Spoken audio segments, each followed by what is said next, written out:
Hi, good afternoon, everybody. So we are here today with a very interesting topic.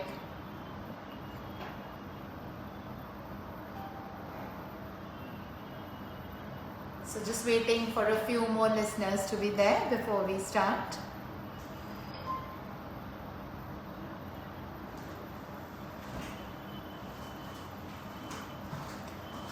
So we are going to talk today on a very important topic which is so relevant in today's time, is the importance of physical activity on health. And this becomes imperative because this is the area we are actually lagging behind in. So let's get started. And hi, good morning and good afternoon to everybody who are logged in right now. Lots of messages and lots of you watching. So welcome on behalf of VLCC Institute. Good afternoon. So for a while I've actually been looking forward to talking on the importance of physical activity, because I think that is the most compromised area of our life that we don't really give importance to, and we can't imagine the amount of transformation it actually brings into our life. So okay, without wasting, there are lots of us who are watching right now. So yes, good afternoon everybody, formally. And I'm Dr. Deepthi Verma and I take care of nutrition for VLCC. And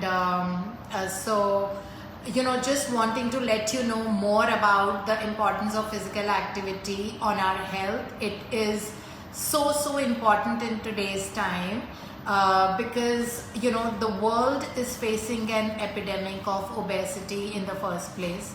And literally, like, even our country, which is not really the developed nation, actually has about 60 to 70% people of the entire population who suffer from overweight and obesity. And obesity is an epidemic in itself, and it's not just in India, it's global. So hence, in fact, WHO has coined this term as globesity, which is global obesity. So together we can, fight this epidemic through just the right kind of a diet and majorly exercise, because we really need to move much more than what we do right now. And in our own way, and we can work out with some kind of an exercises which we love doing. It's not mandatory for us to be going for a morning walk every day. It could be other forms of exercise like climbing stairs if you live in a high rise. It could be in the form of going to a gym. It can be running in the morning. So now these days our governments, I think the state governments are developing a lot of open gyms in the park areas. So we can go and exercise there as well. So that's actually a very wonderful option. And besides this, there are other venues like doing a dance or aerobics.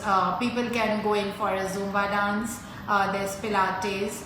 There's skipping a rope. There's just spot jumping, and then you can do your yoga. So there are various forms of physical activity that one can do depending upon what you love. And so there's something called HIIT, which is also very popular in today's times. That's high intensity interval training. So HIIT is a very strong training, which can be done in the periphery of the four walls of the house. You don't need to go outside for it, and it is to be done for a very short period of time. So it's high intensity. That means the intensity of that is going to be high, that your heartbeat kind of really escalates, and it is generally ranging between say 10 to about 15 to 20 minutes. That's it. And it is said that HIIT is so important, it's so effective that it actually burns your calories for the next 24 hours. So just that 15 to 20 minutes of exercises that we do, which is the HIIT workout, can actually burn our calories for the next 24 hours. So hence it becomes very important for us to kind of just do any form of physical activity that we love to do. So just talking about more on the current scenario of India. So okay, so there's a request that I should speak in Hindi. So I'll try and speak a bit of Hindi as well, Hindi and English. सो जो current scenario India का है उसमें it is said that India has this dubious presence of epidemics like diabetes and heart diseases. In fact, India rates at number 1 when it talks about the diabetes and heart diseases. Even the worst situation is that it's striking the younger generation of the population now. I mean, like people who are in their 20s and 30s, they are the ones who are suffering from heart diseases and diabetes and obesity also. So hence it becomes imperative for us to actually float this awareness about the importance of physical activity, because अगर आप physical activity regular basis पे करते हैं तो diabetes और heart disease दोनों arrest हम कर सकते हैं by almost about 50%. And if we also add on the correct diet and lifestyle to it, then we can totally 100% reverse it. So that's very, very confirmed. So just wanted to share with you some of the major benefits of physical activity. After that I'm going to share with you that कितना physical activity हमको करना चाहिए, because वो information भी बहुत ज़रूरी होता है. So सबसे important जो chronic diseases जो हम इंडिया में बहुत ज़्यादा prevalent है, जैसे जो मैंने अभी आपको बताया, that there's diabetes, there's heart disease, there's multiple forms of cancer, there are respiratory diseases. So ये जो PCOS, hypothyroidism, so ये जितनी भी diseases होती हैं, so these are all called chronic diseases. और chronic diseases majorly इसलिए होती हैं because people are not moving much more than that, they are not moving at all rather, and they're moving much lesser than how much we should be moving. Okay, so hence it becomes imperative for us to start working out. So सबसे पहला और सबसे important चीज़ ये होती है कि जब आप physical activity करते हैं तो आपके body में जितने भी chronic diseases हैं, diabetes, hypertension, heart diseases, high cholesterol, fatty liver, hypothyroidism, PCOS, respiratory illnesses, इनके एविडेंस बहुत कम होने लग जाते हैं. और ये मैं अपने मन से नहीं बता रही हूँ, these are all research based scientific evidences. So इसलिए बहुत ज़रूरी होता है. और फिर बहुत इसका रैम्पेंट प्रेवलेंस है इंडिया में. जब अगर diabetic capital of the world हमें कहा जाता है तो दैट मीन्स सबसे ज़्यादा नंबर ऑफ डायबिटिक्स हमारी कंट्री में है. हार्ट अटैक सबसे ज़्यादा इंडिया में होते हैं. तो ऑब्वियसली दैट मीन्स दैट उस एरिया में भी हम लोग बहुत ज़्यादा फॉल्टर कर रहे हैं. और ये अगर फिजिकल एक्टिविटी से ये सब ठीक हो सकता है, then why not. I mean like it definitely is the need of the hour. So सबसे पहला और सबसे इम्पॉर्टेंट पॉइंट ये है कि एक्सरसाइज आपकी क्रॉनिक डिजीजेस को कम करता है और धीरे धीरे कम कर करके हटाता रहता है. सो ये सबसे पहला सबसे इम्पॉर्टेंट पॉइंट है. और दूसरा जो रीज़न है, एक्सरसाइज हमारी बॉडी में स्ट्रेस को कम करता है. अगर हम स्ट्रेस की बात करते हैं तो ऐसे माना जाता है, और अगेन ये एविडेंस बेस्ड है, कि स्ट्रेस की वजह से बहुत सारी बीमारियां होती हैं. तो हाई ब्लड प्रेशर स्ट्रेस की वजह से होता है, हाइपोथायरॉयडिज्म स्ट्रेस से आता है, और हार्ट डिजीजेस जितनी भी होती हैं स्ट्रेस की वजह से होती हैं. डायबिटीज़ का नाम स्ट्रेस डायबिटीज़ है. तो स्ट्रेस बॉर्न है ये सारी चीज़ें. इनफैक्ट हमारी जो मेंटल और इमोशनल हेल्थ भी है वो भी स्ट्रेस की वजह से बहुत ज़्यादा इम्पैक्ट होती है उस पर. तो ये बहुत ज़रूरी हो जाता है कि हमारा जो स्ट्रेस लेवल्स है वो कम हो. तो जब हम वर्कआउट करते हैं, जब हम एक्सरसाइज करते हैं, किसी भी तरह की अगर आप एक्सरसाइज कर रहे हैं, तो हमारी बॉडी से स्ट्रेस हार्मोन निकलना बहुत कम हो जाते हैं. दैट इज़ कॉर्टिजोल हार्मोन जो होता है स्ट्रेस का, तो वो बहुत ज़्यादा कम हो जाता है. तो ऑब्वियसली स्ट्रेस की वजह से जो नुकसान हमारी बॉडी में होते हैं वो नहीं होते हैं. तो सारे जो हमारे अच्छे हार्मोन्स हैं जो हमको खुश रखते हैं, जो स्ट्रेस को हटाते हैं, जो हमारे नेचुरल पेन किलर्स होते हैं, जो अच्छी नींद को इंड्यूस करते हैं, जो मसल्स को और ब्रेन सेल्स को रिलैक्स करते हैं, वो सारे हमारे हार्मोन्स निकलते हैं वर्कआउट करने की वजह से. तो ऑब्वियसली स्ट्रेस की वजह से जो ये सारी बीमारियां हो रही हैं अब वो हमको नहीं होंगी, तो ये नॉर्मल सी जायज़ सी चीज़ है. तो इसलिए बहुत ज़रूरी होता है कि आप लगातार और रेगुलर बेसिस पे वर्कआउट करें. और और स्ट्रेस की जहाँ तक ये जो बात होती है, तो जितना भी एंजाइटी, डिप्रेशन, फियर, एंगर, ये जो सारी इमोशंस और ये फीलिंग्स होती हैं जो ब्रेन डिराइव्ड होती हैं, तो ये बहुत हद तक कम हो जाती हैं, बिकॉज ये नॉर्मली तभी होती हैं कि जब आप बहुत ज़्यादा सेडेंट्री होते हैं और आपको पता है कि ब्रेन आपकी बॉडी का अपर मोस्ट पार्ट है और ब्रेन को एक्स्ट्रा ग्लूकोज और एक्स्ट्रा ऑक्सीजन चाहिए होता है। तो जब आप एक्सरसाइज करते हैं तो ये एक्स्ट्रा ग्लूकोज जो होता है एनर्जी ब्रेन सेल्स में प्रोड्यूस करने के लिए और ऑक्सीजन आपकी एटीपीज रिलीज करने के लिए, ये दोनों की कंजम्पशन ब्रेन सेल्स बहुत ज़्यादा करते हैं, यू नो, रिमेनिंग बॉडी से कहीं ज़्यादा ब्रेन में होती है। तो ऑब्वियसली जब आप एक्सरसाइज करते हो तो आपका सर्कुलेशन बढ़ता है और चाहे वो ग्लूकोज हो या ऑक्सीजन हो, ये दोनों तो आपके ब्लड से ही जा रही है। तो ये ब्लड से आपके ब्रेन सेल्स में, बिकॉज सर्कुलेशन जब बढ़ेगा तो दैट मीन्स ब्लड एक बहुत फास्ट स्पीड से ट्रैवल कर रहा है अब आपकी बॉडी में, और जब ब्लड बहुत ज़्यादा मात्रा में आपके ब्रेन सेल्स में पहुंचता है और तो जल्दी ऑक्सीजन और ग्लूकोज का सप्लाई होता है, जिसकी वजह से आप अपनी मेंटल हेल्थ बहुत ड्रास्टिकली इंप्रूव होते हुए देखेंगे, क्योंकि एनर्जी प्रोडक्शन बहुत ज़्यादा बढ़ जाती है ब्रेन में जब आप एक्सरसाइज करते हैं तो, और आपकी मेमोरी, आपका कॉन्सेंट्रेशन, आपका फोकस, आपका इमोशनल हेल्थ बहुत अच्छी हो जाती है। तो ये सारी चीज़ें भी स्ट्रेस को कम करती हैं, बिकॉज स्ट्रेस तो ब्रेन से ही आता है ना। सो इसलिए बहुत इंपॉर्टेंट होता है कि सही मात्रा में सही न्यूट्रिएंट्स हार्ट के ऊपर वाले एरिया में, जो एंटी ग्रेविटी एरिया होता है, उन सेल्स में बहुत अच्छे से जाए। So this is a very very important factor. और जब स्ट्रेस लाइफ में नहीं होता तो हम खुश रहते हैं, और जब खुश रहते हैं तो बॉडी में कोई बीमारी नहीं होती है। तो जितनी भी हमने आपको बीमारियां बताई जो स्ट्रेस डिराइव्ड होती है, सो इसलिए बहुत ज़रूरी है कि डेली बेसिस पे आप एक्सरसाइज करें। तो ये दूसरा पॉइंट था कि आपका स्ट्रेस लेवल कम होता है। तीसरा बहुत इंपॉर्टेंट पॉइंट है एंटी एजिंग होना। तो हम सब चाहते हैं कि हमारी उम्र कम होती जाए और हम बहुत जल्दी से बुजुर्ग ना हो, हमारी बॉडी ऐसी रहे कि हमारा बढ़ती उम्र के साथ भी वो साथ दे और एंटी एजिंग इफेक्ट हो, हमारी स्किन टाइट रहे, हमारे मसल्स बहुत टोन्ड रहें, हमारी लाइक हमारा ब्रेन हेल्थ डिजेनरेट ना हो, बिकॉज हम हमेशा ये बोलते हैं कि जैसे जैसे लोग ओल्ड एज की तरफ जाते हैं उनकी मेमोरी कम हो जाती है और उनको मेमोरी रिटेन करने में दिक्कत होती है, कुछ याद नहीं रहता, बार बार लोग रिपीट करते हैं एक ही चीज़ को। तो वो सारे सिम्टम्स होते हैं एजिंग वाले।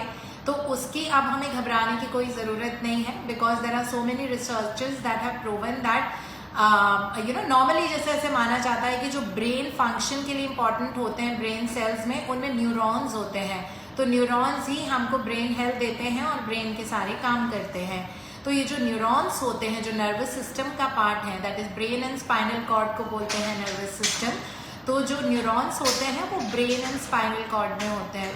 तो ब्रेन में जो ये न्यूरॉन्स होते हैं, ऐसा माना जाता है कि जब हम 2 साल के हो जाते हैं, when we turn 2 year old, उसके बाद हमारे जितने न्यूरॉन्स हमको एडल्ट लाइफ तक के लिए चाहिए होते हैं उनका 100% प्रोडक्शन हो जाता है। लेकिन उस स्टडी को, thanks to this world of imaging and imaging advancement and scientific discoveries, because of the advance imaging, now scientist have proven that जो ये न्यूरॉन्स होते हैं, जो नॉर्मली पहले माना जाता था कि 2 साल तक बन जाते हैं, इनका लाइफ लॉन्ग प्रोडक्शन आपका हो सकता है। और हमारे ब्रेन में there is a part of the brain which is called hippocampus, वहाँ पे न्यूरॉन्स सिंथेसाइज होते हैं, मैन्युफैक्चर होते हैं, और ये लाइफ लॉन्ग मैन्युफैक्चर हो सकते हैं। बस 2 कंडीशंस हैं। पहला उसका स्टिमुलेंट होता है learning, people who are constantly learning more, okay, so that makes the neurons in your hippocampus part of the brain। और दूसरा इसका होता है एक्सरसाइज। तो जिन लोगों को लगातार लर्निंग की आदत होती है, जो बहुत रीड करते हैं, लर्न करते हैं, नई नई चीज़ों को सीखना चाहते हैं, और दूसरा है एक्सरसाइज जो लोग रेगुलरली करते हैं। तो जब लर्निंग प्लस एक्सरसाइज, ये प्रूव हो चुका है कि आपका हिप्पोकैम्पस जो है वो जिंदगी भर न्यूरॉन्स को प्रोडक्शन उसका होता रहेगा और आपकी ब्रेन हेल्थ बहुत अच्छी रहेगी and you will become a sharper person and better at everything that you do. और जैसे मैं हमेशा आप लोगों को जिनसे मैं मिल चुकी हूँ तो मैं एग्जाम्पल देती हूँ टू द VLCC स्टूडेंट्स कि I am very inspired by एक मेजर सिंह थे जो कारगिल वॉर में इंजर हुए थे, 1999 की बात है। और तो उनका एक लेग ऑब्वियसली लाइक वार्ड में चला गया था, तो उन्होंने प्रोस्थेटिक लेग लगाया और कुछ समय पहले उन्होंने हाफ मैराथन में पार्टिसिपेट किया 21 किलोमीटर्स वाली। And with that spirit because they all realise the importance of physical activity, और जिसके कारण उनका दिमाग इतना तेज है even right now. And the second example I want to give is of Milkha Singh. So we all know who Milkha Singh is. We watched the movie, right? So वो अभी I think वो late 80s में है age wise, और अभी भी वो spirit wise इतने स्ट्रांग है कि वो बोलते हैं कि अभी भी he is yet to make his world record. So that is what exercise can do to you. So even in late 80s अगर किसी का बॉडी इतना साथ दे रही है और उनका ब्रेन अभी भी इतना शार्प है, normally you know that late 80s में ब्रेन हेल्थ बहुत ज़्यादा डिटीरियरेट हो जाती है क्योंकि न्यूरॉन्स आपके किल होते जाते हैं as one ages. But if these kind of people can give us, they are the true shining beacons for us and true inspiration. So if they can do it, even we can. And doctor Singh जो Kargil war वाले थे उनका तो एक पैर ही नहीं है, prosthetic leg से उन्होंने 21 हाफ मैराथन में पार्टिसिपेट किया था. और मिल्खा सिंह अभी भी दौड़ते हैं और बहुत फास्ट दौड़ते हैं. उनकी बॉडी इतनी एजाइल है, इतनी फ्लेक्सिबल है, ब्रेन इतना शार्प है. तो यही एक्सरसाइज हमारे लिए करती है. तो हमको इसलिए बट अभी से रियलाइज, अभी तो हम बहुत सारे लोग जो अभी सुन रहे हैं, लिसनर्स हैं, जो हमारे स्टूडेंट्स हैं, I think 20s and 30s में है. So it becomes like very important for us that we kind of continue doing exercises to that extent that our health can improve physically, mentally and emotionally. तो ये बहुत ज़रूरी होता है. और दूसरा ये रीज़न है जो मैं आपको बता रही थी कि एंटी एजिंग इफ़ेक्ट बहुत ज़्यादा होता है. और जब हम वर्कआउट करते हैं तो हमारा BDNF निकलता है, ब्रेन डिराइव्ड न्यूरोट्रोपिक फैक्टर. तो वो भी हमारे स्ट्रेस सेल्स को रिपेयर करता है और न्यू न्यूरॉन्स को सिंथेसाइज करने में हेल्प करता है. तो वो भी एक बहुत इंपॉर्टेंट चीज़ होती है मेंटल एंड इमोशनल हेल्थ के लिए. और मेंटल एंड इमोशनल हेल्थ अच्छी होती है तो वैसे भी आधी चीज़ें सॉर्ट आउट हो जाती है, और एंटी एजिंग में वो बहुत इंपॉर्टेंट रोल होता है उनका. So that's about the third factor which is anti ageing. और फोर्थ बहुत इंपॉर्टेंट पॉइंट है ओबेसिटी रिडक्शन. सो मोटापा जिन लोगों को होता है, तो मोटापा अपने आप में एक बीमारी होती है बिकॉज उसकी वजह से बहुत सारी बीमारियां होती हैं. सो अब वजन घटाने के लिए it becomes very important that we actually workout on a daily basis and everyday basis. और जिस भी तरह का वर्कआउट हम करते हैं, हमारे मसल्स में जो कॉन्ट्रैक्शन रिलैक्सेशन होती है वर्कआउट करने की वजह से, वॉक करने की वजह से या रन करने की वजह से, उसकी वजह से हमारे हमारा वजन कम होता है. We burn calories, we burn ATPs basically जब मसल कॉन्ट्रैक्शन एंड रिलैक्सेशन होता है मसल सेल्स का, जिसकी वजह से हमारा वेट लॉस बहुत ज़्यादा होता है. और दूसरी बहुत इंपॉर्टेंट चीज़ होती है दैट हमारे सारे जो वेट लॉस हार्मोन्स होते हैं वो वर्कआउट करने की वजह से निकलते हैं. सो जितने भी हैं लेप्टिन, एडिपोनेक्टिन, नॉरएपिनेफ्रिन, सेरोटोनिन, सो ये सारे वेट लॉस में बहुत ज़्यादा हेल्प करते हैं. सो ये सारे हार्मोन्स निकलते ही जब आप रेगुलर बेसिस पे आप एक्सरसाइज करते हैं. सो इसलिए it becomes very important for us to exercise regularly. Then of course burning calories is important. So we also burn calories, but we don't tell people to exercise only because they have to burn calories and they have to lose weight. Burning calories becomes increased, it gets accelerated when we work out because of the contraction and relaxation of your muscle cells, and also because of those hormones that release as a byproduct of workouts.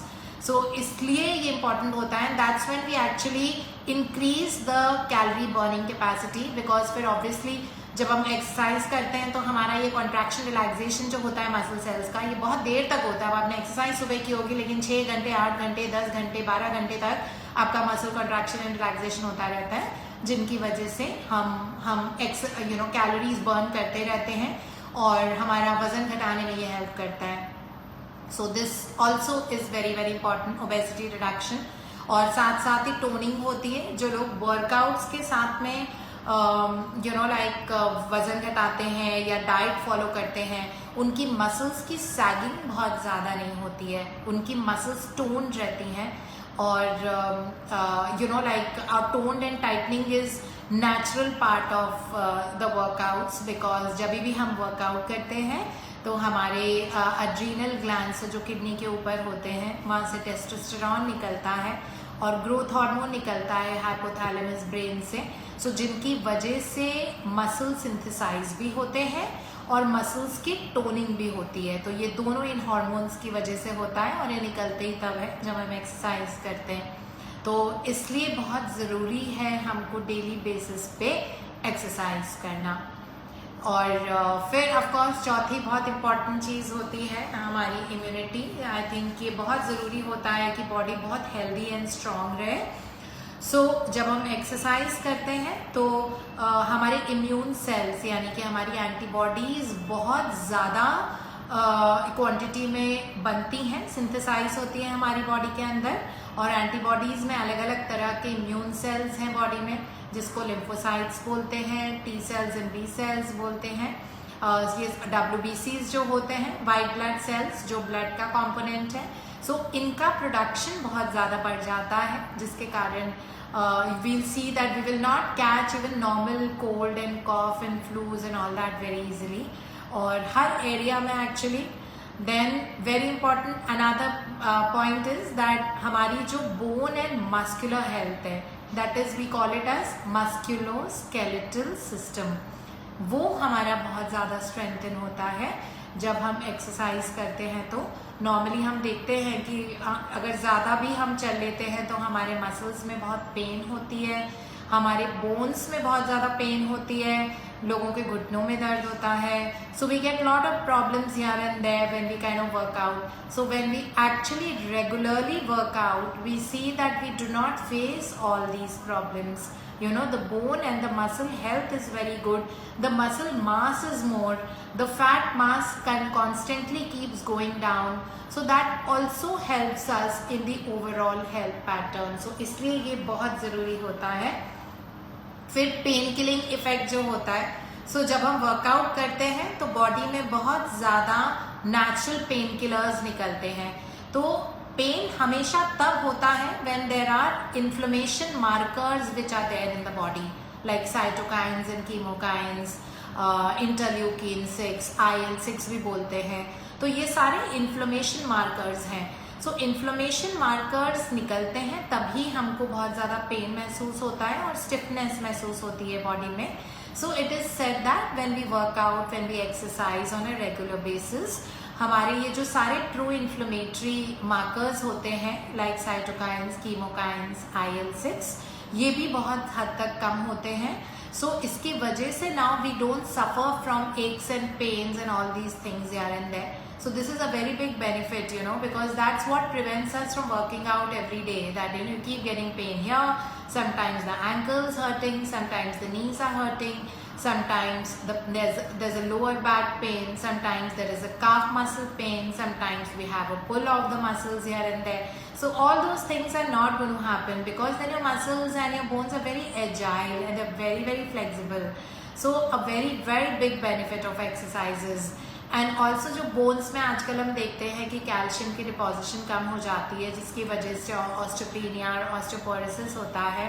सो वो भी बहुत हद तक नहीं होता है because actually when we start working out, then the demineralization and mineralization of the bones is balanced so well that at the bone calcium and phosphorus deposition is very optimal, okay, because the bone realizes that you're needing them on the daily basis. So there is an optimal good bone mineral density that happens naturally in the body. So we don't even need to take supplements for a good bone health, no matter what age you are, you know, like even if you're menopausing, but if you're regularly working out, you will see that your calcium depletion from the bones do not happen and your bone health becomes very, very good and it gets better and better as you work out. So that's also very big benefit, you know, of the challenge that we face of the low bone mineral density in today's time. So that really kind of works well. So that's another benefit.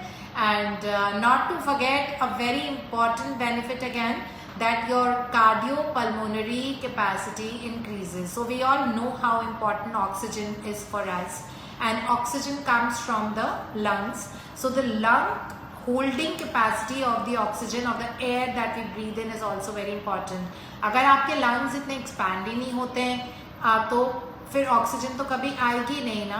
तो जो लोग बहुत sedentary होते हैं, जो regular workouts नहीं करते हैं, उनके लंग्स में इतनी कैपेसिटी नहीं होती है बहुत ज़्यादा ऑक्सीजन होल्ड करने की, जिसकी वजह से ये प्रॉब्लम आती है दैट उनका ऑक्सीजन डेफिसिट रहता है, ऑक्सीजन का इम्बैलेंस होता है बॉडी में. सो इसलिए बहुत ज़रूरी है कि हम बहुत एक्सरसाइज करें ताकि हमारी सांस थोड़ा चढ़े. The heart beats increases, and when the heartbeat increases, we see that your lungs capacity of holding in more amount of oxygen increases, and also your cardiac capacity increases, that your heart, like your heart muscles become so strong that heart is able to pump blood more number of times per minute. So that these two become very important, and we see that gradually your fitness level starts getting better and better, because then more amount of oxygen that we have taken in through the lungs get transmitted to the heart. From the heart it gets transmitted to each and every cell of your body through your blood vessels. So all that, the entire chain actually starts getting enhanced, and you see many benefits of having an increased amount of oxygen into your body. सो इस बात का ध्यान रखना बहुत ज़रूरी होता है इसलिए, और पल्मोनरी एंड कार्डियक स्ट्रेंथ बहुत मायने रखती है. देन एक बहुत अच्छा बेनिफिट एक्सरसाइज का ये भी होता है that number of RBC start getting increased. RBCs are the red blood cells. So red blood cells blood में होते हैं जिसमें हीमोग्लोबिन होता है, और haemoglobin is what carries the oxygen. So lungs से जब हम ऑक्सीजन ब्रीद इन करते हैं, इनहेल करते हैं, तो जो हीमोग्लोबिन होता है आरबीसीज में, वो ऑक्सी हीमोग्लोबिन बन जाता है, और फिर वो हर एक सेल में जाता है, सेल्स के अंदर, और ऑक्सीजन देता है, और वहाँ से कार्बन डाइऑक्साइड पिक करता है, और डीऑक्सी हीमोग्लोबिन बन के वो दोबारा हार्ट के पास आता है डीऑक्सीजनेटेड ब्लड लेके, और हार्ट उसको लंग्स के पास भेजता है, और हम कार्बन डाइऑक्साइड को एक्सहेल करते हैं. तो ये वाला जो प्रोसेस है आरबीसीज के बढ़ने का, ये हमको ज़्यादा ऑक्सीजन लेने में हेल्प करता है, बिकॉज ऑब्वियसली ज़्यादा हीमोग्लोबिन अगर आपके पास है तो ज़्यादा ऑक्सी हीमोग्लोबिन आप ले पाएंगे, और आपके सेल्स में ऑक्सीजन की सप्लाई बहुत ज़्यादा होगी. तो आपको नॉर्मली जो थकान होती है या वो प्रॉब्लम्स होती है, फटीग महसूस होना या बहुत जल्दी सांस चढ़ जाना, that you are not able to endure in a certain activity for a long period of time, all that does not happen. So this is a very big benefit of exercise. Then exercise also increases the mitochondria in your cells. ये थोड़ा सा technical है, but mitochondria को हम बोलते हैं power house of the cell. So mitochondria में ही ये सारा रेस्पिरेशन होता है, रेस्पिरेटरी यूनिट है वो हमारे सेल की. और हमारी पूरी बॉडी क्या है, एक सेल का स्ट्रक्चर है सारे, इट हैज़ 100 ट्रिलियन सेल्स, और ये सारे सेल्स कॉम्पैक्ट फॉर्म में हमारी बॉडी के अंदर होते हैं. और हर एक सेल में जब माइटोकॉन्ड्रिया बढ़ रहा है तो ऑब्वियसली हमारी ऑक्सीजन और एनर्जी प्रोडक्शन बढ़ेगी. ऑक्सीजन लेके एनर्जी बनती है हमारी सेल्स में, और ये काम होता है माइटोकॉन्ड्रिया का. माइटोकॉन्ड्रिया इज द अपैरेटस जिसमें ये वाला काम होता है. सो ऑब्वियसली जब आपके माइटोकॉन्ड्रिया का नंबर बढ़ रहा है तो ऑब्वियसली आपका एटीपी प्रोडक्शन बढ़ेगा, आप बहुत high zone of energy level में रहेंगे, और आपको बहुत कम थकान वगैरह महसूस होगी, और आप बहुत ज़्यादा दौड़ना, भागना, सीढ़ियाँ चढ़ना, ये सारा काम you will be able to do very very easily. So ये एक और बहुत बड़ा फ़ायदा है एक्सरसाइज का. और डेफिनेटली लाइक क्रॉनिक डिजीजेस हमारी बहुत ज़्यादा कम होती हैं, सबसे बड़ा ये फ़ायदा है. बिकॉज इतना डिजीजेस हम लोग देख रहे हैं, मतलब हर इंसान हमसे जो मिलता है, when I meet anybody, I'm yet to meet a person who's told me that I don't have any disease and any deficiencies in my body. अगर कोई बीमारी नहीं होती है तो उनको डेफिशिएंसी होती है. कभी विटामिन B12 की डेफिशिएंसी होती है, कभी विटामिन D3 की डेफिशिएंसी होती है, कभी लोगों को कैल्शियम की डेफिशिएंसी होती है. सो ये सारी चीज़ें भी साथ में चलती हैं बीमारियों के. अगर बीमारियां नहीं हैं तो ये होती हैं. तो ये सब कुछ नहीं होगा जब हमारी एक्सरसाइज और हमारा फिटनेस लेवल बढ़ता जाएगा. तो इसलिए एक्सरसाइज करना बहुत ज़रूरी है. So these are the benefits that I spoken about exercise. Now let's talk about कब करना चाहिए और कितना करना चाहिए. सो एक्सरसाइज कब करना चाहिए, like let me make it a bit flexible for you. That एक दिन में 24 घंटे होते हैं, तो आप चूज़ कीजिए कि आप कब एक्सरसाइज करना चाहते हैं, बिकॉज आजकल लोगों का अलग अलग टाइम जोन्स होते हैं। कुछ लोग यूके टाइमिंग्स में काम करते हैं, कुछ यूएस टाइमिंग्स में काम करते हैं। सो हमारा काम करने के ड्यूरेशंस अलग अलग हैं सबके। तो ऐसे में आप कभी भी एक्सरसाइज करोगे वो आपको बहुत वेल सर्व करेगा। और पीपल जो लोग स्ट्रक्चर्ड आवर्स में एक्सरसाइज कर मतलब जो वर्क करते हैं लाइक 10 to 6 वाली जॉब में हैं, या जो होम मेकर्स हैं, सो उनके लिए बेस्ट टाइम होता है अर्ली मॉर्निंग वर्कआउट, जब हमारा मेटाबॉलिज्म मैक्सिमम होता है। तो आपके सेल्स में बहुत अच्छे से एनर्जी प्रोडक्शन हो पाएगी। और ये जो सारे चेंजेस हमने आपको बताया, जैसे हार्मोन्स रिलीज होना, इम्यून सेल्स बनना, सिस्टम्स बॉडी के ठीक होना, एटीपीज बनना, हीमोग्लोबिन ज़्यादा बनना, लाइक आरबीसी प्रोडक्शन इंक्रीज होना, ये सारी चीज़ें मॉर्निंग में बहुत ज़्यादा इफेक्टिवली और बहुत फास्ट रेट पे होती हैं। सो अगर सुबह आप कर सकते हैं, नथिंग लाइक इट। लेकिन कोई बात नहीं, अगर आप सुबह नहीं कर पा रहे हैं किसी भी वजह से, तो कोई बात नहीं, आप अर्ली इवनिंग में कर सकते हैं, या जब भी 24 घंटे में से कभी भी। So that's what we would advise you to, but do not skip, you know, because they and try not sitting for a very long time. सो बहुत देर तक जब बैठते हैं तो वो एक बिल्कुल अच्छी चीज़ नहीं होती है। सो आपने एक प्रोवर्ब सुना होगा that sitting is the new smoking, and आपको पता है कि स्मोकिंग के कितने ज़्यादा नुकसान होते हैं। I mean smoking actually kills because it does, and so sitting is the new smoking. So अगर आप बहुत ज़्यादा देर बैठते हैं, it is like you smoking all the time. So इसलिए हर 1 घंटे पे कोशिश कीजिए कि 5 मिनट या तो आप स्ट्रेच कर लीजिए, या आप डेस्क एक्सरसाइजेस कर लीजिए, या आप ऐसे ही पैरों को क्लॉकवाइज और एंटी क्लॉकवाइज बैठे बैठे रोटेट कर सकते हैं, रिस्ट को रोटेट करते हैं, आप अपने शोल्डर्स को मूव कर सकते हैं। और अगर आप वॉक कर सकते हो तो नथिंग लाइक इट, घर में ही विद इन द रूम अगर आप हर 1 घंटे पे 5 मिनट भी आप मूव कर सकते हो, या ऐसा कोई एक्सरसाइज कीजिए जिसमें आपका हेड डाउन हो, यानी कि आप टोज जैसे टच करते हैं, आप ये कर सकते हैं। उससे हेड की तरफ ब्लड गश होता है हार्ट से, बिकॉज अगर हेड नीचे होता है तो ऑब्वियसली ज़्यादा ब्लड जाएगा, इसका मतलब है ज़्यादा ग्लूकोज और ज़्यादा ऑक्सीजन आपकी हेड की तरफ जाएगी। तो जितनी भी बेंडिंग, फॉरवर्ड बेंडिंग एक्सरसाइजेस होती हैं, उनका ये वाला फ़ायदा होता है कि ब्लड एकदम से हेड में जाता है और हेड को उसमें से ऑक्सीजन और ग्लूकोज बहुत ज़्यादा, न्यूट्रिएंट्स बहुत ज़्यादा अमाउंट में मिलते हैं। तो ये आप कर सकते हैं। सो it is 5 minutes for every 1 hour.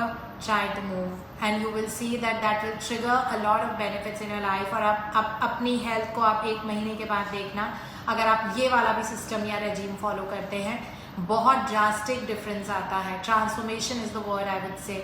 So hence it becomes very important for us to move also. और सो ये है। और अब कितना करना चाहिए, सो कितनी एक्सरसाइज करनी चाहिए, 30 to 60 minutes पर डे। आप अपनी कैपेसिटी के हिसाब से कीजिए। जो लोग बिगनर्स हैं उनके लिए 30 मिनट ऑफ माइल्ड एक्सरसाइज भी बहुत होती है। आप नॉर्मल लाइट वॉक के लिए जा सकते हैं 30 मिनट के लिए। But people who have been working and who think that you have a good cardio respiratory health और आप कुछ टाइम से एक्टिव हैं फिजिकली, तो आप 60 मिनट्स तक करने की कोशिश कीजिए। सो अगर आप 60 मिनट्स कर सकते हो, उसके बाद धीरे धीरे अगर आप बहुत आराम से जब 60 मिनट्स कर पाते हो तो आपका प्रोग्रेशन होना चाहिए। अब आप 10 मिनट रन कीजिए और 50 मिनट के लिए वॉक कीजिए।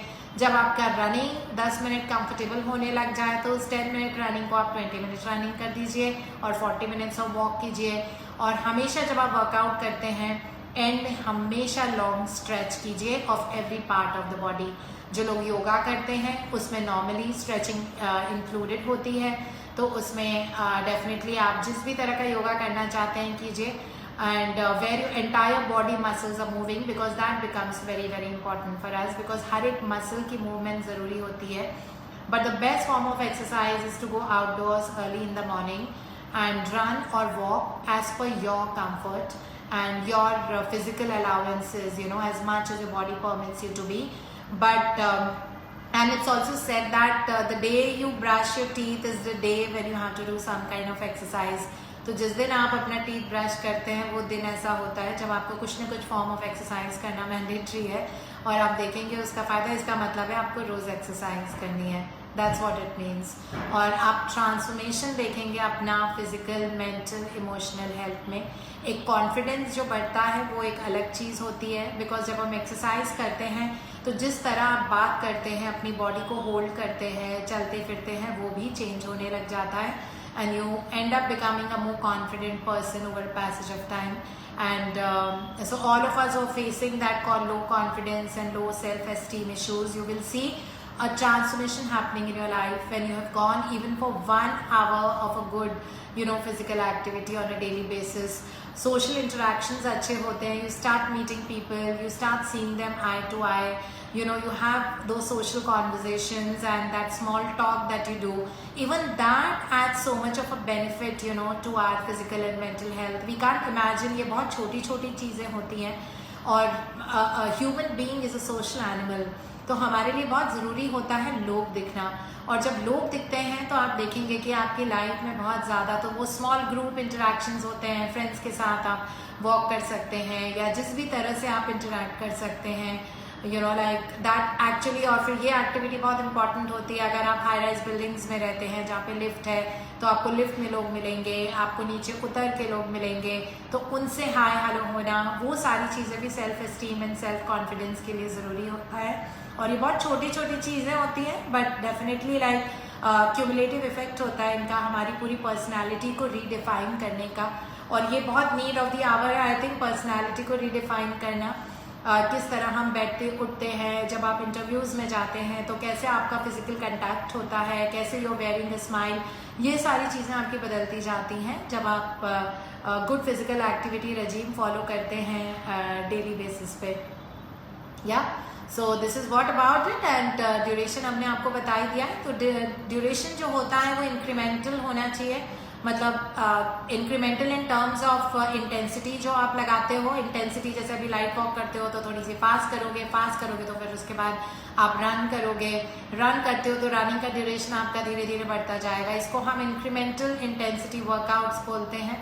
और फिर आप अपने वेट्स बांध के, अगर आपको लगता है बहुत ईज के साथ आप 1 घंटा वर्कआउट या रन कर पा रहे हो, तो अब आप अपने एंकल वेट्स को बांध के, वेलक्रो वेट्स होते हैं, हाफ kg के दोनों एंकल में बांधिए, अब उसको लगा के फिर अब आप वॉक कीजिए, तो आप देखेंगे कि आपकी इंटेंसिटी बाय डिफॉल्ट बढ़ जाती है और आपका असर जो होता है वर्कआउट्स का वो बहुत अच्छा और बहुत जल्दी होने लग जाता है।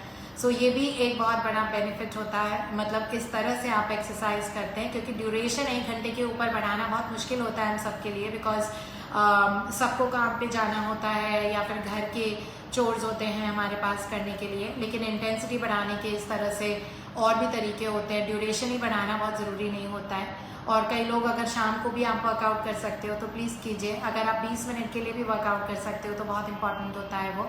और खाने के बाद कम से कम 15 मिनट बैठिए या लेटिए मत। I mean don't lie down and don't sit down for about 15-20 minutes after your meals, after every meal, that's breakfast, lunch and dinner. And we don't recommend a brisk walk after the meals, okay, because the BMR is diverted towards your digestion, and digestion is the most important activity जो होती है eating के बाद। तो इसलिए light walk, don't sit and don't lie down is what I am saying. I am not asking you to go for a brisk walk और a run, because that you are not suppose to do after your meals. So light walk आप कीजिए 15 minute के लिए। छोटे मोटे जो घर के काम होते हैं, like you have to fold your clothes, you have to arrange your cupboard, ऐसे काम जो खड़े होके करने होते हैं, so that you can try and do मोर।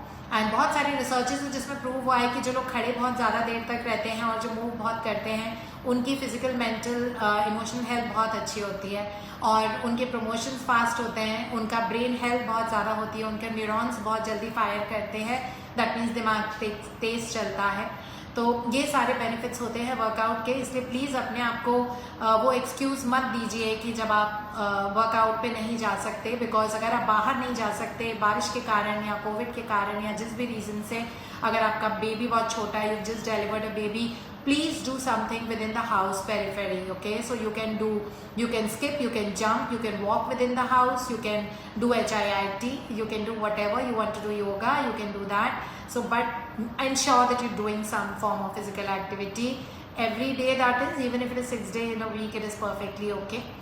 और That's about it. That's all I'd like to say. So please, from today, start exercising. Even if it is for 10 minutes, you are definitely adding value to it. There are some days when you don't have time, when you can't work out more.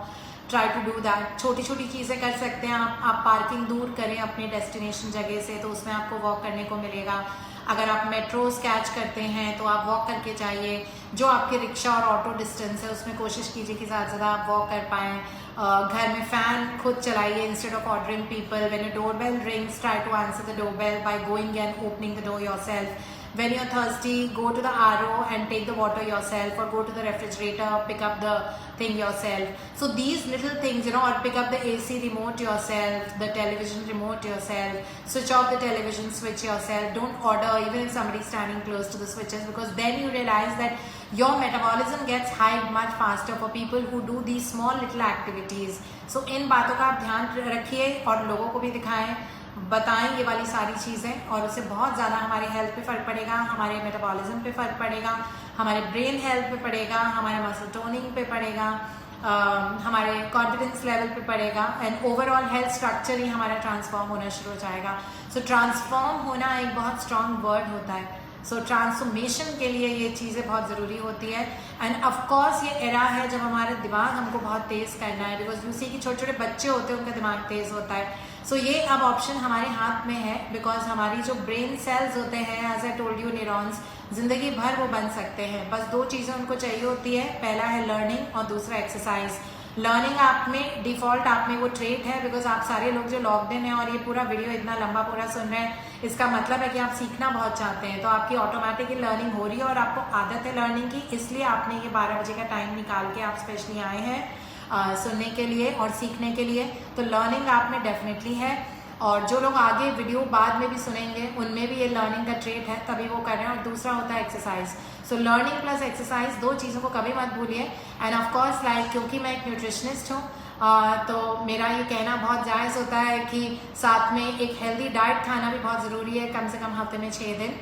Mindfully खाइए, बहुत important होता है. हमें एक छोटा सा example है कि कल रात को when I was very very hungry before going to bed, because I eat my dinner very early around 6:30 और 7 o'clock, and I was very hungry. So I had that option. मेरे आंखों के सामने दो चीज़ें पड़ी हुई थी एक्चुअली, एक बर्गर और एक प्लेन स्प्राउट्स, और जिसमें बहुत अच्छे जर्मिनेशंस हुए थे.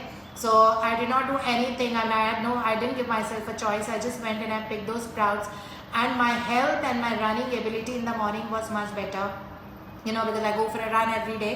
So how I run depends upon what meal I had yesterday. It directly is proportional to the quality of the workout that I do. So I feel that like the days when I get tired faster running are the days when I've not eaten, or I've had a late dinner in the night, or that I've had something which is not the right meal. So hence it becomes important. So when you really want that kind of a fitness, energy and strength and the ability to run longer, then you have to figure out what meal you've eaten yesterday. Always try to correlate. This is an amazing kind of a correlation. And just because that yesterday night was sprouts, I could feel that the body was light like cotton in the morning, and that running intensity was much longer, and I did not get breathless at all. So it is that effective, what I mean to say.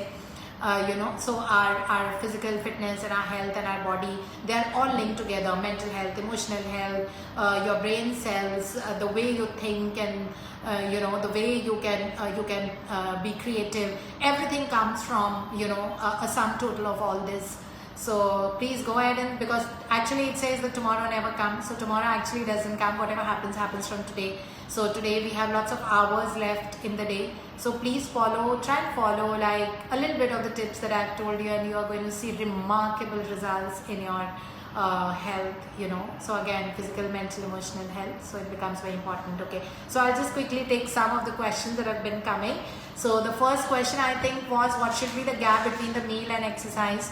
So a normal Indian meal takes about 2 to 2.5 hours for completely getting digested. So yes, you should not be working out brisk 2.5 घंटे खाना खाने के बाद. Okay, खाने के पहले आप एकदम से वर्कआउट कर सकते हैं, लेकिन खाना खाने के बाद आपको कम से कम 2.5 घंटे ब्रिस्क वॉक नहीं करनी है। जब तक डाइजेशन और एब्जॉर्प्शन चल रहा है तब तक you don't have to work out. You can just move around lightly of course, right, but no you can not, आपको वो ब्रेथलेस होकर जो वर्कआउट होता है वो नहीं करना होता है।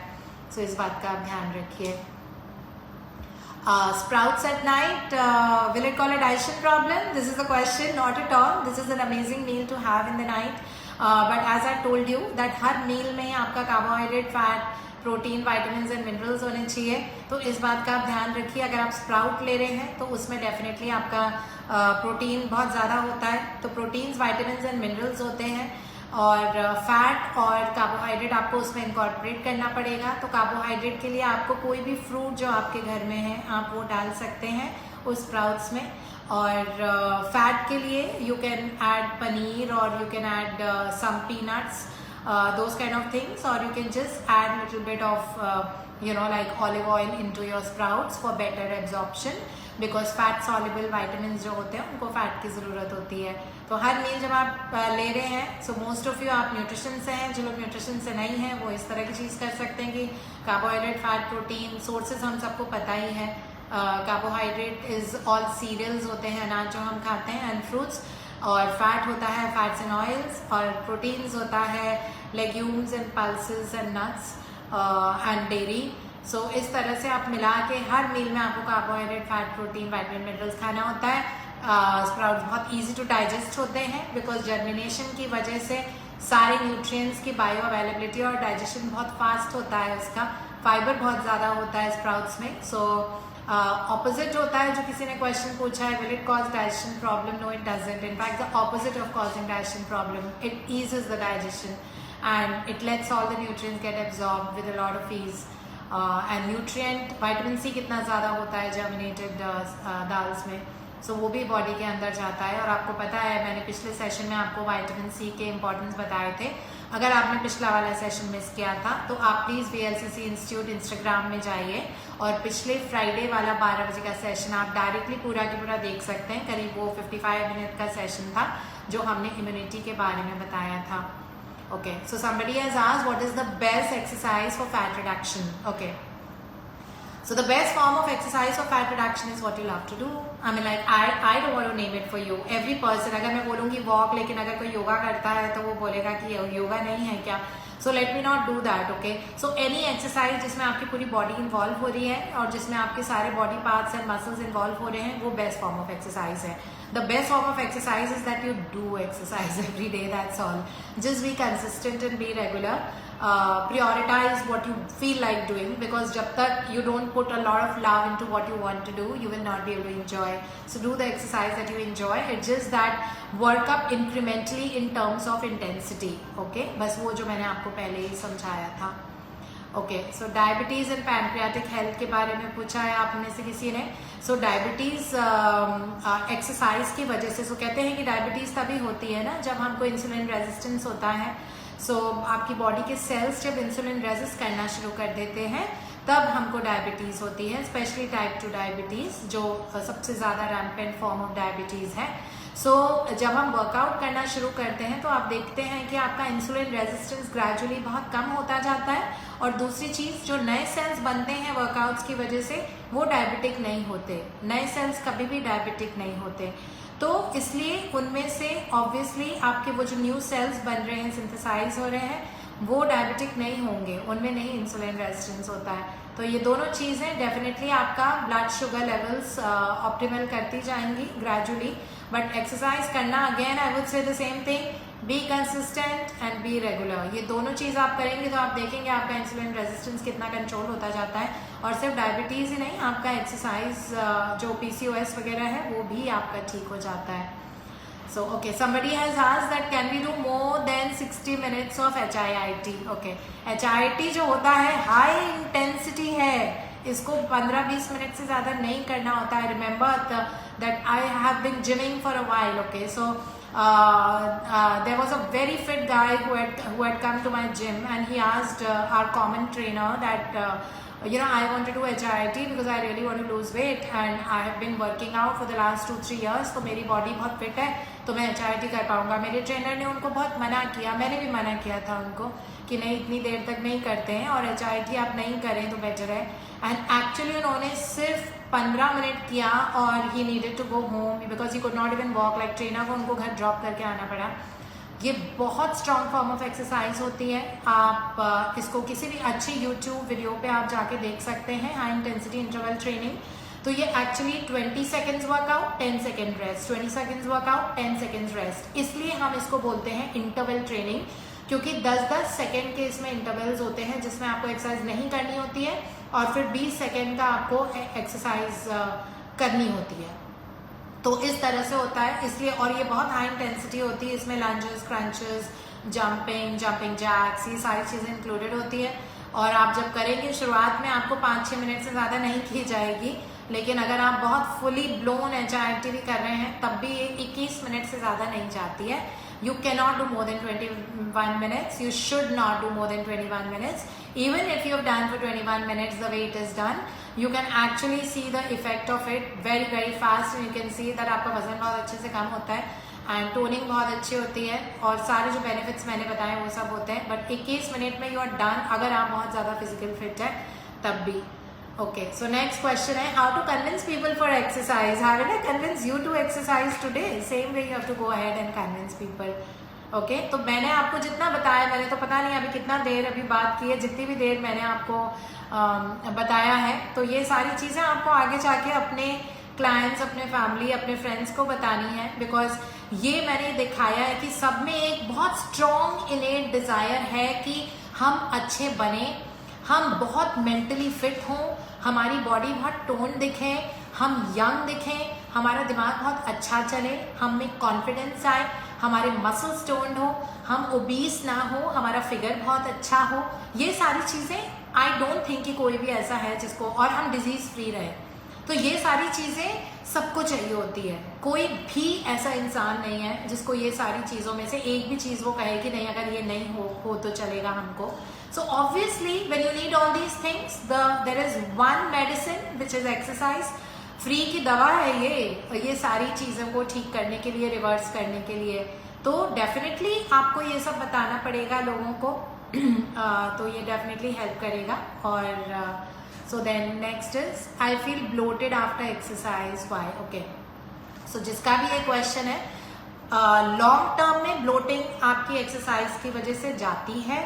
शॉर्ट टर्म में आप वाटर रिटेंशन फील कर सकते हो जब आप वर्कआउट करते हो, बिकॉज आपके सेल्स सारे पम्प्ड अप रहते हैं उस टाइम, तो आपको थोड़ा सा लगेगा लाइक फेस भी आपको लगता है कि बहुत ग्लोइंग है, स्किन टाइट हो गई है, क्योंकि वो ब्लोटिंग नहीं बोल सकते हम उसको, वो that's just a gush. Your cells are overworking immediately after the exercise, so you see that your body's because of that you feel like slightly tighter in your body.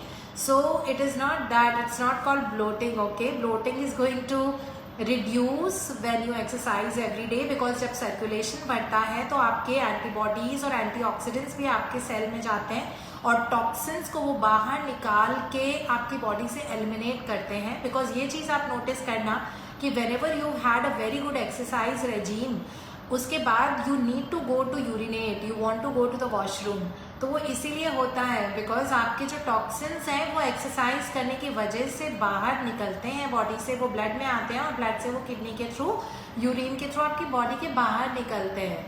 So no, it's not bloating in the longer run, like दोपहर तक, शाम तक 2 घंटे के बाद आप देखेंगे कि आपकी ब्लोटिंग कम होने लग जाती है। फिर नेक्स्ट क्वेश्चन है, is it okay to do weight training in PCOS? 101%. If you have PCOS, please go ahead and do weight training. There is no research and there is no scientific evidence that अगर आपको polycystic ovarian syndrome है तो आप weight training नहीं कर सकते, बल्कि weight training जब हम करते हैं, यानी कि हम किसी भी एरिया पे ज़्यादा प्रेशर लगाते हैं ना, वेट ट्रेनिंग जब हम करते हैं तो उसकी वजह से आपके मसल कॉन्ट्रैक्शन एंड रिलैक्सेशन जो सेल्स में होता है, that goes on for a longer duration of time, almost वो 16 घंटे तक, 20 to 24 hours, they are depending upon that कितना आपने वेट ट्रेनिंग किया है, क्या ड्यूरेशन था, क्या इंटेंसिटी थी, उसकी वजह से ज़्यादा हो जाते हैं. So so you lose weight better, and you will see marked improvement in all your body profiles. Okay, so that's it from my side. We'll meet up next Friday with some new very interesting topic, and if you want to hear about any topic, you can put it in the chat box comment section, and we'll try and address that. And so good luck to all of you. Have the best of health. Please work out on a daily basis. Do not give yourselves a reason to not go for a walk or fitness or workout. Some days when you're not able to do it, just do your stretches at home, but do something for sure every day. So thank you so much, and on behalf of VLCC, and catch you soon next Friday. Bye bye.